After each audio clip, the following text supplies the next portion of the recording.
రాజ్యసభ సభ్యుడిగా ఉన్నప్పుడు 20 సంవత్సరాలు 1995 ఫస్ట్ టైం వెళ్ళాను. మహానుభావుడు రామారావు గారు, చంద్రబాబు ఇద్దరు పంపించారు. ఓకే.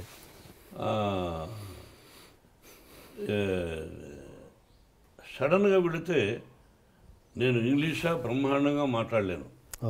అప్పటికంటే ఇప్పుడు కొంచెం బెటర్. అప్పుడు 30% అయితే ఇప్పుడు 75% ఇంగ్లీష్ మాట్లాడగలను బాగా అనిపిస్తుంది.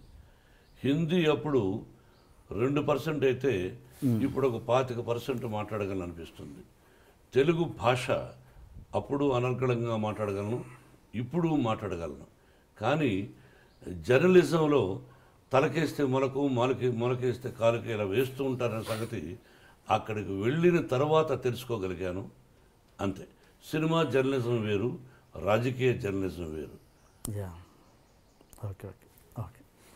అండ్ మీ వంశపారపర్యంగా ఎవరు మీ ఇదనుకుంటున్నారు? మీ ఏమంటారు, మంచు లక్ష్మి గారా, మన ఎవరు మనోజ్ అండ్ విష్ణు, ముగ్గురిట్లో ఎవరు మీ కెరియర్ని కొనసాగిస్తారు? Means acting career. Sorry, acting.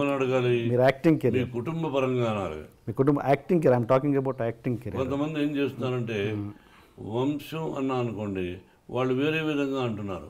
ఓహో, ఈయన వంశం ఏమిటి అని. అంటే మా నాన్నగారు టీచరు, మా తాతగారు మామూలు ఇదిగా ఉండేవారు, నేను భక్తవత్సల నాయుడుగా మామూలుగా ఉండేవాడిని. ఏ విషయం మేమేమో రాజులం కాదు, రాజవంశం అని చెప్పుకోవడానికి కష్టపడి వచ్చిన వాడం, మధ్యతరగతి కుటుంబం వాడం. కుటుంబంలో మీరేమన్నారు? కుటుంబంలో యాక్టింగ్ కెరియర్, మీ యాక్టింగ్. నేను టాకింగ్ అబౌట్ యాక్టింగ్ కెరియర్. మన చేతుల్లో ఏమీ లేదు బ్రదర్. వాళ్ళ ఇక్కడ సినిమా రంగం అనేది అదృష్టంతో కూడా కూడుకున్న పని. వాళ్ళు యాక్టింగ్ పనికొస్తారా పనికిరారా అని అడిగారు అనుకో డైరెక్ట్గా.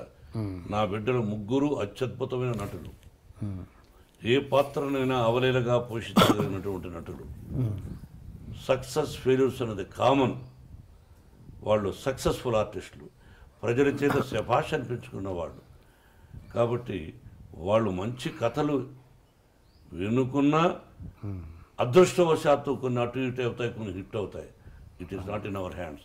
ఐ విష్ ముగ్గురు ఈ రంగంలో రాణించాలని, ఇదే రంగంతో పాటు ఇంకేదైనా వ్యాపారం చేసుకోవాలని కోరుకుంటున్నాను. మీరు మంచు లక్ష్మి గారు కలిసి యాక్ట్ చేసే సందర్భం ఇప్పుడు రావచ్చా? మీరు కథ తీసుకురండి, చేస్తాను. అలాంటి ఉద్దేశాలు చెప్పారుగా. మంచి కథ తండ్రి చేస్తాను. ఆ అమ్మాయికి ఒక పొగరుంది నా ముందు, నేను చాలా గొప్ప నటి అని. నాకు ఇంకా అహంకారమా పొగర రకరకాలుగా ఉంది. నా ఎదురుగా ఎవరినో యాక్ట్ చేస్తే వాళ్ళకంటే నేను శభాష్ అనిపించుకోవాలి, నేను శభాష్ అనిపించుకోవాలి సినిమా అనే పొగరు నాకు ఉంది. సినిమా ఎవరైనా కథ తయారు చేసుకోవడం చేద్దాం. ఆ అమ్మాయిని ఏ సీన్లో కనిపించడం కూడా చేస్తాను. Okay okay. నటుడుగా. అండ్ ఇంకా మీరు ఈ కమర్షియల్ ఎలిమెంట్స్ పక్కన పెట్టి, లైక్ మీరు బాలీవుడ్లో దంగల్ లాంటి సినిమాలు, అలాంటి సినిమా దంగల్ అమీర్ ఖాన్ చేశాడు. దంగల్ అంటే అమ్మాయిలు కుస్తీ అలాంటి, అంటే ఎలాంటి కమర్షియల్ ఎలిమెంట్స్ లేకుండా, ఈ పాటలు ఫైట్లు ఇలాంటివి లేకుండా మీలాంటి నటులే చేయగలరు కదా, అద్భుతమైన నటన. అలాంటివి ఎందుకు చేయలేకపోతున్నారు మన హీరోలు? తీయాలని మన హీరో ఇతరుల గురించి నేను మాట్లాడను. నేను తీయాలని కోరుకుంది. ఈ మధ్య నాకు 2-3 ఫెయిల్యూర్స్ వచ్చాయి, అందుకని డబ్బు పోగొట్టుకున్నాను. ఇప్పుడు ఈ సినిమా గాయత్రి హిట్ అయింది అనుకోండి, ఆ టైప్ ఆఫ్ కథ ఎవరైనా తెచ్చారనుకోండి, అది ప్రాక్టికల్. కొంతమంది ధైర్యం చేస్తారు. నేను కొన్ని సినిమాలు ధైర్యం చేశాను, మీకు అర్థమైందా? కాబట్టి ధైర్యే సాహసే లక్ష్మి అంటే ఇక్కడ లక్ష్మి ఉండాలి. ధైర్యే సాహసే లక్ష్మి అన్నారు అంటే లక్ష్మి ఉంటేనే ధైర్యం వస్తుంది. అదే నీకు అర్థం కదా? అటువంటి చేయడానికి నాకు అభ్యంతరం లేదు. మా గురువుగారు ఎప్పుడూ తీశాడు మనుషులంతా ఒకటే అని. నేను యాక్ట్ చేశాను. ఓకే అండి, ఇప్పుడు గాయత్రి సినిమా గురించి మాట్లాడుకుందాం సార్. ఫిబ్రవరి 9వ తారీఖున ఉదయం వాటితో మహాశివరాత్రి ఇంకా 2-3 రోజులు ఉందనంగా గాయత్రిని, అత్యద్భుతమైన గాయత్రి మంత్రం, గాయత్రి దేవి 24 అక్షరాలు 24 దేవుళ్ళు ఉన్నారు దానిలో. అటువంటి గాయత్రి మంత్రం ఆ పేరు విష్ణుబాబు పెట్టాడు. అది ఫిబ్రవరి 9 రిలీజ్ కాబోతుంది. విభిన్న పాత్రలు పోషించాను.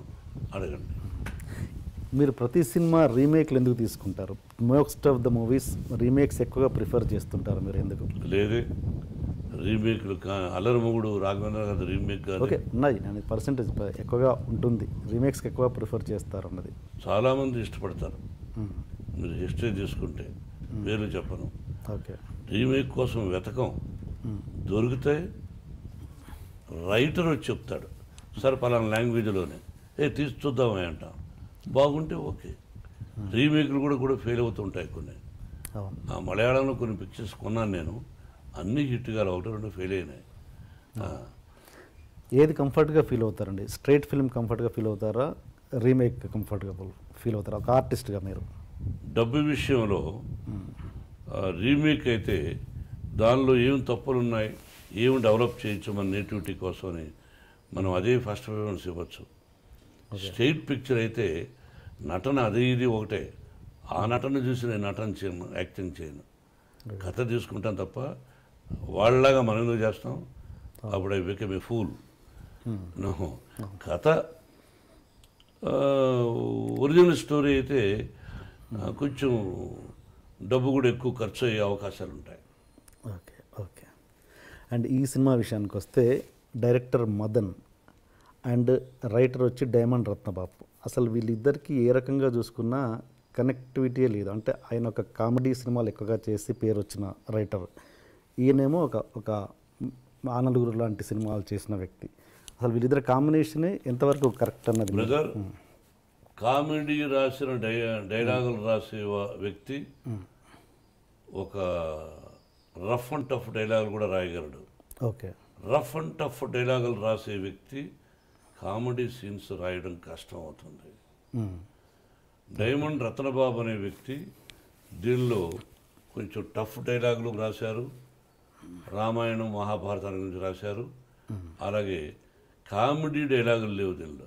ఓకే. నేను కమెడియన్ కాదు ఈ సినిమాలో, చూడండి. అలాగే పరుచూరి గోపాలకృష్ణ గారు ఈ కథకు సంబంధం లేకపోయినా నా మీద ప్రేమతో 20 సార్లు వచ్చారు, 30 సార్లు వచ్చారు, రమ్మన్నప్పుడంతా వచ్చి కథా చర్చల్లో పాల్గొని కథలో లోపాలు కూడా ఉంటే చెప్పి శ్రేయోభిలాషిగా కొన్ని పంచెస్, అసెంబ్లీ రోడ్లాగా కొన్ని పంచెస్, 1 or 2 డైలాగ్, కొన్ని డైలాగ్స్ నా అగ్రజుడు రాశాడు. అలాగే ఈ సినిమాకు సంబంధం లేని P Vasu director, one of the top director అతను. కానీ తెలుగు ఇండస్ట్రీ నుండి కూడా కొంతమంది దర్శకులు మన బ్యానర్లో పనిచేసిన వాళ్ళు పిలిపించి కథ చెప్పి దీనిలో లోపాలు చెప్పమనేవాడిని.